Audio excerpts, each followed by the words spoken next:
Assalamualaikum warahmatullahi wabarakatuh. Salam sejahtera bagi kita semua. Saya memaparkan rencana aksi perubahan untuk mendukung Diklat PKP Angkatan Kedua, yaitu Sadar Hukum, Sarana Advokasi dan Edukasi Permasalahan Hukum. Saya, Laurentius Agus, menjabat sebagai Kepala Seksi Fasilitasi Hukum di bidang penyuluhan dan pengaduan DPM PTSP Provinsi DKI Jakarta. Struktur organisasi DPM PTSP berdasarkan Pergub nomor 126 tahun 2019, yaitu ada kepala dinas dan wakil kepala dinas, ada seorang sekretaris, ada 5 bidang, Pusdatin dan UPT Jakarta Investment Center. Lalu atasan saya bidang penyuluhan dan pengaduan, ada 3 seksi penyuluhan, saya seksi fasilitasi hukum dan seksi pengaduan dan konsultasi. Tugas dari bidang penyuluhan dan pengaduan berdasarkan Pergub 126 tahun 2019 adalah menyelenggarakan penyuluhan, penanganan pengaduan, dan fasilitasi hukum terkait penyelenggaraan penanaman modal dan pelayanan terpadu satu pintu. Tugas dari seksi fasilitasi hukum adalah melaksanakan fasilitasi hukum dan advokasi dalam penyelenggaraan penanaman modal dan pelayanan terpadu satu pintu. Menganalisis bahan kebijakan terkait advokasi penyelesaian sengketa, melaksanakan advokasi penyelesaian sengketa dalam penyelenggaraan PM dan PTSP. Latar belakang rencana aksi perubahan ini yang saya jadikan menjadi isu strategis, yaitu DPM PTSP Provinsi DKI Jakarta bidang pengaduan dan komunikasi masyarakat mendapatkan sertifikat ISO 9001 2015 pada tahun 2019, yaitu Quality Management System, layanan pengaduan dan komunikasi masyarakat, Public Complaint and Communication Services. Analisis kebutuhan perubahan organisasi yang kami jadikan isu aktualnya adalah setiap organisasi yang mendapatkan sertifikat ISO 9001-2015 harus dievaluasi setiap tahun. Maka pada temuan auditor pada surveillance ISO 9001-2015 yang pertama ditemukan tidak terdokumentasinya dengan baik kegiatan edukasi yang dilakukan tenaga ahli hukum dalam pendampingan hukum bagi pegawai di DPM PTSP. Lalu belum ada SOP advokasi penyelesaian sengketa penyelenggaraan PM dan PTSP. Juga kekurangan SDM yang mana ANJAP yang belum terpenuhi.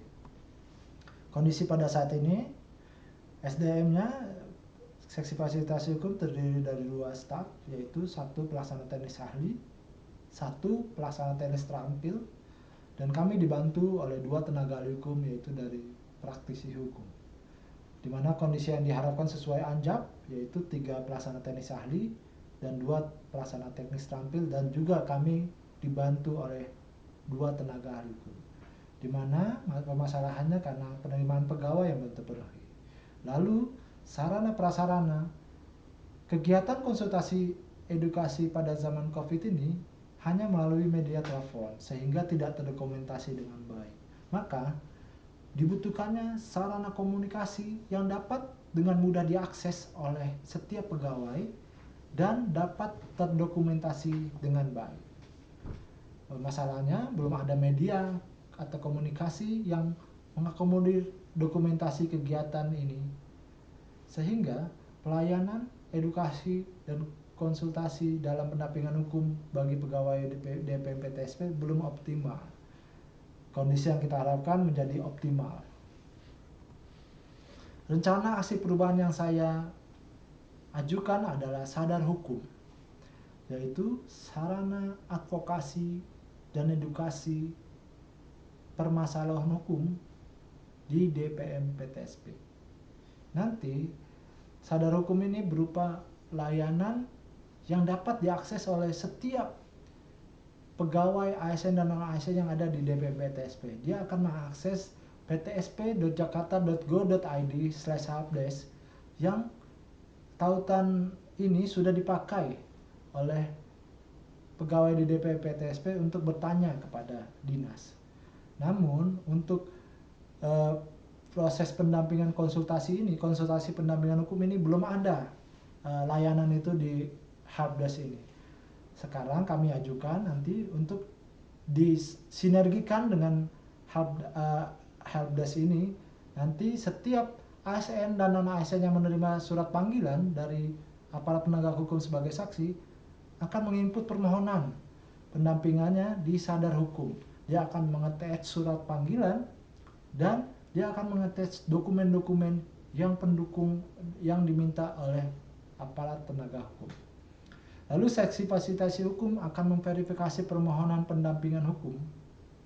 Dia akan memverifikasi jadwal siapa yang akan hadir dan dia akan mendisposisikan kepada tenaga ahli hukum sehingga tenaga hukum dapat berkoordinasi dengan aparat penegak hukum. Dia menanyakan materi apa yang akan ditanyakan penegak hukum. Dia akan mencocokkan jadwal sehingga apabila sudah cocok dan materi sudah dapat, dia akan berkonsultasi dengan ASN dan non ASN yang dipanggil sebagai saksi, sehingga di situ melalui aplikasi sadar hukum ini dia akan melakukan konsultasi secara daring, yaitu dia akan chit chat, dia akan bertanya dan dijawab. Tenaga ahli hukum akan memberikan rekomendasi, tenaga hukum meminta dokumen akan di-attach oleh si ASN ini. Lalu setelah konsultasi selesai, tenaga ahli hukum akan membuat laporan advokasi dan edukasi sehingga temuan audit surveillance tadi akan menjadi gugur, sehingga laporan tenaga hukum ini menjadi lebih sempurna dan paripurna. Nanti setelah selesai, ASN ini akan mendapatkan satu kepercayaan diri untuk menghadapi panggilan sebagai saksi ini di depan aparat penegak hukum. Untuk mendukung rencana aksi perubahan ini, kami membutuhkan rincian belanja kegiatan, yaitu tenaga ahli dalam membuat website, yaitu tenaga ahli Pratama golongan 1D, pengalaman S1, pengalaman 4 tahun. Kami akan butuh 1 bulan dengan 15.150.000.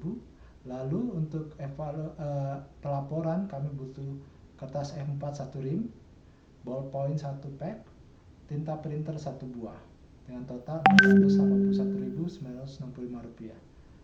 Kami juga merencanakan rapat, ada 4 kali rapat, yaitu 2 rapat perencanaan dan 2 rapat pelaksanaan evaluasi.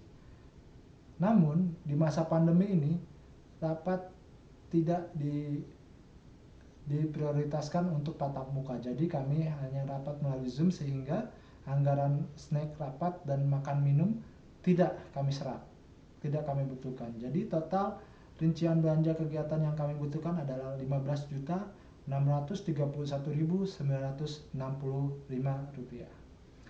Di mana dengan biaya ini kami mengharapkan agar proses pendampingan hukum di DPM PTSP dapat berjalan dengan baik. Terima kasih atas perhatiannya. Selamat sore.